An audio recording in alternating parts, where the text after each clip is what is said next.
Avec Scream 7, la saga renaît de ses cendres en osant tout. C'est beaucoup plus brutal, plus violent, plus gore et plus moderne. Mais pourtant, cet opus est plus fidèle que jamais au premier massacre de Woodsboro.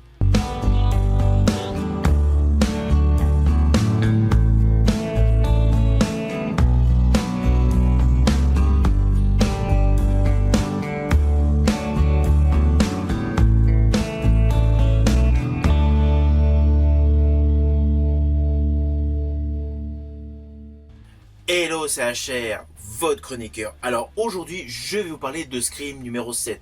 Alors je vous le dis tout de suite, ce film est un bon film d'horreur. Perso, je l'ai préféré à l'opus 5 et 6. Naturellement, je vais vous dire pourquoi. Mais avant cela, n'oubliez pas, si vous n'êtes pas abonné, pensez à le faire, pensez à la petite cloche pour les notifs, pensez à vos commentaires. Ce sont eux qui permettent à ma chaîne tout simplement d'exister via les algos de YouTube. Let's go!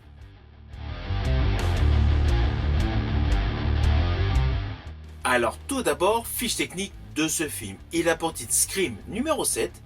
Il est réalisé par Kevin Williamson sur un scénario de Kevin Williamson. Kevin Williamson qui avait scénarisé les premiers opus de cette saga. D'ailleurs, je vous invite à aller sur ma chaîne YouTube HR Movie Fan pour découvrir mon récap de cette saga horrifique.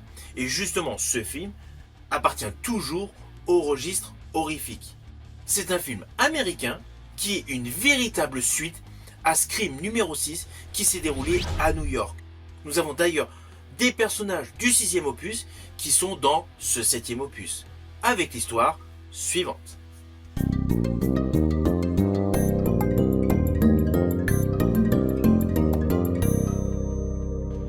Alors dès l'ouverture du film, on découvre un jeune couple qui a loué une maison type Airbnb. C'est une demeure qui est exactement la reconstitution de la maison des premiers massacres à Woodsboro. Et d'ailleurs, cette maison se situe à Woodsboro. Celle-ci est d'ailleurs la reconstitution quasi muséale de tout ce qui entoure les massacres du premier film et de la saga des Stab, largement exploité au fil des films.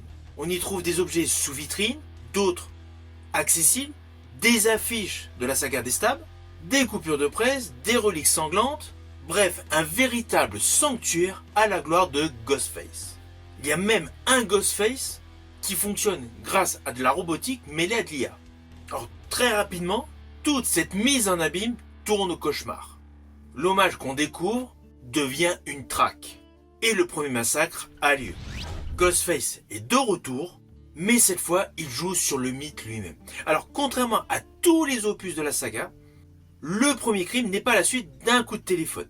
Là, il se passe pas mal de choses. Donc voilà, l'entrée en matière est déjà différente.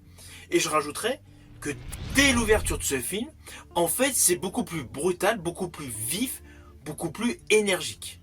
Selon moi, ça démontre un tournant majeur dans cette saga. Ici, pas d'appel téléphonique, pas de victimes isolées, décrochant avec naïveté un téléphone. Là, Scream 7 brise immédiatement le code fondateur.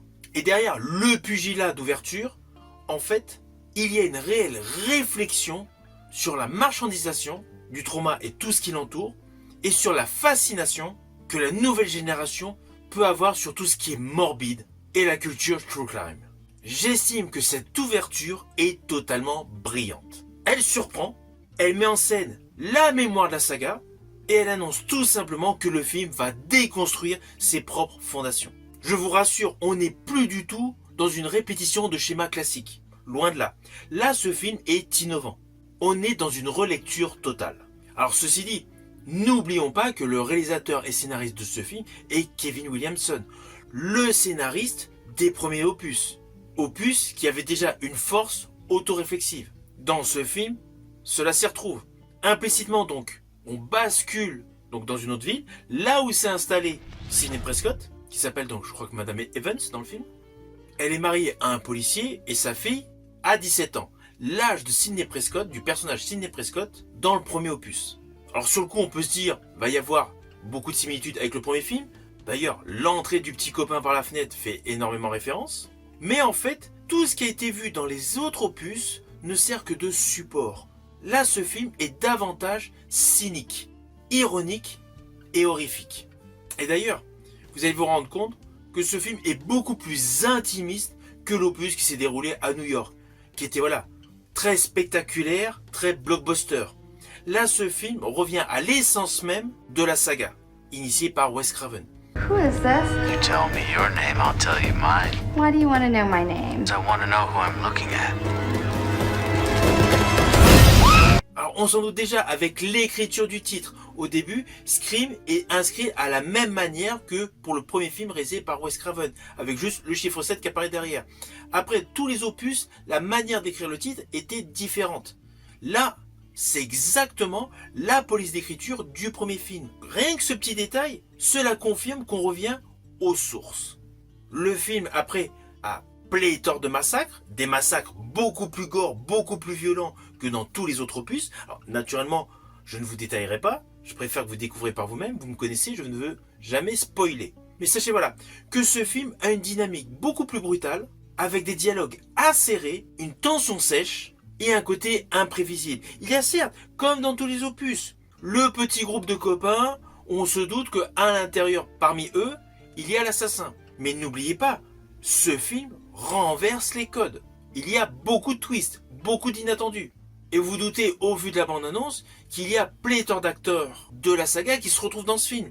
Et justement, leur apparition au cœur de ce film est bien calibrée. C'est jamais un moment inopportun. Ainsi, il y a un réel mélange entre la génération d'acteurs qu'on a pu voir dans Scream 6 et la génération d'acteurs des premiers films, avec beaucoup de clins d'œil sur tous les acteurs importants, les acteurs majeurs de cette saga, grâce justement à l'intégration des deepfakes de l'IA, ce qui rajoute du peps et de la modernité à cette saga, sans oublier naturellement les scènes bien trash, bien gore, à l'ancienne, mais beaucoup plus violente. Je pense notamment à 2 séquences horrifiques particulièrement réussies, particulièrement trash. Une qui se déroule dans un théâtre et une autre dans un bar. On y voit des meurtres beaucoup plus frontaux, moins elliptiques. Je rajouterai que la violence est beaucoup plus crue, beaucoup plus viscérale. On sent radicalement que le film veut marquer un tournant. On n'est plus du tout dans un slasher confortable. On est maintenant dans un film d'horreur qui dérange, qui angoisse. Et alors, le twist final est totalement inattendu. On va pas se mentir, durant tout le film, on essaye de nous proposer des pistes possibles. Mais le twist final révèle quelque chose de complètement inattendu. De toute façon, tout ce film a un côté inattendu, un côté qui va vous surprendre. Le premier Ghostface du film, on découvre assez rapidement son visage. C'est vraiment au tout début du film. Vous vous doutez, comme dans tous les opus de cette saga, il y en a plusieurs. Et là, je peux vous affirmer que le twist au final, mais il est imprévisible. Il n'y a rien de téléphoné, ce n'est pas du tout du recyclage, et ça redéfinit les motivations pour s'en prendre au personnage de Sidney Prescott. J'estime que ce twist fonctionne à merveille. Alors pourquoi ? Tout simplement parce qu'il est cohérent avec le thème central de ce film. C'est-à-dire la mémoire, la réappropriation du mythe et la manipulation de l'histoire. Perso, lorsque je suis sorti de la projection de ce film, j'ai eu le sentiment que la majorité des choses que j'y ai vues, je les ai pas vues venir. C'est ce qui en fait, selon moi, une réelle innovation. Car on va pas se mentir, dans beaucoup de sagas horrifiques qui ont de nombreux épisodes, souvent il y a uniquement un simple prolongement. Mais là, celui-ci a tout changé. Il a brisé la structure du classique, a totalement changé l'énergie et a modernisé tous les enjeux en renforçant le côté gore et la brutalité. Avec en plus le petit détail qui rajoute du peps par rapport à notre temps, c'est l'intégration de l'IA et de la robotique. Ce long métrage a beau être le 7e opus de cette saga, mais selon moi, il fait partie des plus innovants. Et perso, je le préfère à l'opus 5 et 6. Ceci dit, je vous rassure, le scénario est cohérent et il ne renie aucunement tous les événements qui se sont déroulés dans Scream 6. On en parle à plusieurs reprises. Il y a même des personnages importants de Scream 6 qu'on retrouve dans Scream 7. Mais justement, ce film crée des parallèles intelligents. Et en plus, il réussit quelque chose d'exceptionnel selon moi dans une grande saga, c'est faire coexister des générations d'acteurs. Ainsi, les aficionados comme moi de la première génération des personnages de Scream sont aux anges, comme tous les nouveaux aficionados qui ont découvert Scream avec l'opus 5. Là, il y en a pour tout le monde. Toutes les figures historiques et les nouveaux visages coexistent pleinement. Je rajouterai même que toute la transmission intergénérationnelle fonctionne bien parce que l'écriture leur donne du poids. Un poids dramatique et réel. Alors oui, il y a ici et là quelques petits dialogues de la vie de tous les jours, mais concrètement, le squelette narratif de ce film est solide. On n'est aucunement dans un passage de flambeau thématique. Alors au final, naturellement, c'est un film que je vous invite à découvrir. Ce 7e opus est beaucoup plus violent, beaucoup plus brutal, beaucoup plus frontal, beaucoup plus gore. Il casse totalement les codes du genre et les redéfinit. En fait, cet opus modernise le concept de base sans le trahir. Selon moi, pour le moment, c'est l'un des meilleurs films d'horreur pour l'année 2026. Naturellement, je vous invite à le découvrir au cinéma. Je vous dis à bientôt pour une prochaine vidéo.